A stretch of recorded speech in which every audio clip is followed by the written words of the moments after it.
Hi, this is Sarah McLeod, your host for Proven Cures, and you are now tuning into part 3 of my 3-part series about eliminating the use of insulin in insulin-dependent type 2 diabetics. I take it that if you watched parts 1 and part 2 of this series that you're now excited, you're ready to jump on board with the study for yourself and take this information to your endocrinologist or diabetes specialist, and that is exactly what I am encouraging. I am not encouraging for you to start this study on your own because it can be very dangerous and life-threatening.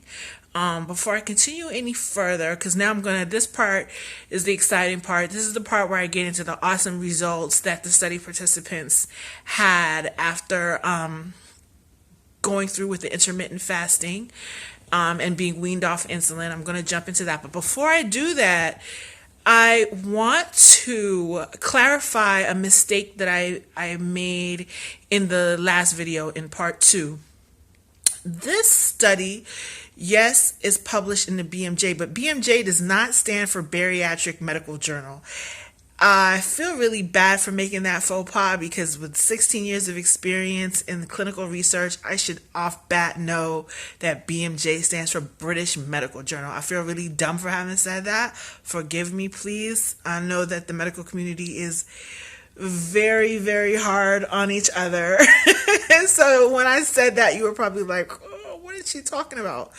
So hopefully you get to see part 3 and you can forgive me for that faux pas. Also, it's important for me to mention as well that this study actually just published. Today is October 25th. This study published October 9th, 2018. Today's October 25th, 2018. So the information is very, very new, which for me makes it even more exciting. So, so let me just dive right into these results for you. So I'm going to reiterate because it's so important to let you know the subjects had to be weaned off the insulin. Okay, so even they couldn't just stop the insulin cold turkey just because they were fasting.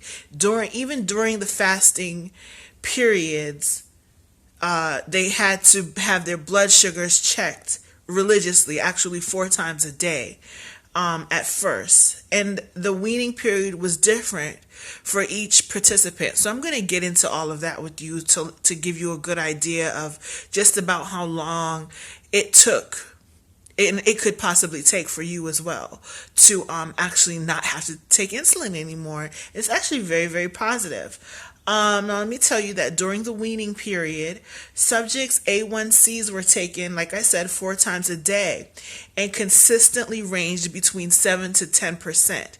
Now you should know that your A1Cs are blood tests, so they're taken by a lab. However your physician would work that out is between you guys. Maybe that's something you would have to pay for out of pocket separately. I have no idea.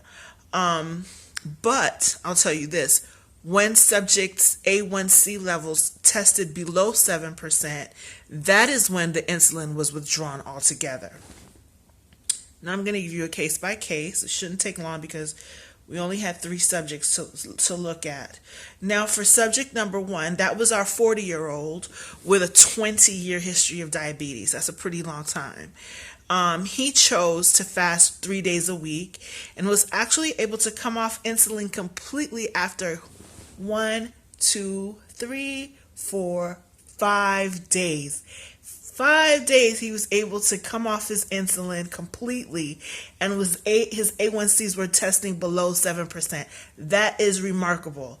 After 7 months, he lost 12% of his body weight and 13% off of his waist circumference, and at no time during the study did he become hypoglycemic.